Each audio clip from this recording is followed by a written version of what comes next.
Sir గత 5 సంవత్సరాలు చూశాం. ఇలాంటి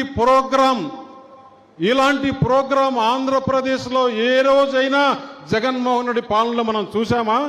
ఈ గత 2 సంవత్సరాలలో మన ముఖ్యమంత్రి గారు ఆంధ్రప్రదేశ్ను ఏ విధంగా ఒక పక్క అభివృద్ధి పథంగా, ఇంకో పక్క వెల్ఫేర్ స్కీమ్స్, ఇంకో పక్క లా అండ్ ఆర్డర్ కంట్రోల్, అలాగే ఇండస్ట్రియల్ డెవలప్మెంట్, ఇంతటితో ఆగిపోలేదు.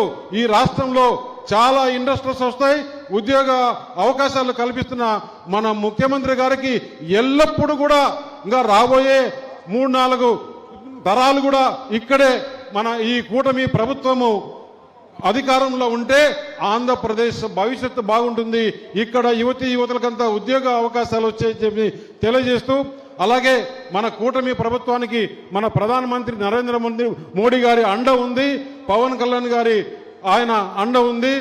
దీనికన్నా ముఖ్యంగా మన యువ నాయకుడైన లోకేష్ గారు ఈ ఇండస్ట్రీస్ అన్ని వచ్చేదానికి ఆయన కోఆర్డినేట్ చేస్తున్నారు. కాబట్టి మంచి నాయకుల చేతుల్లో ఈరోజు ఆంధ్రప్రదేశ్ ఉంది.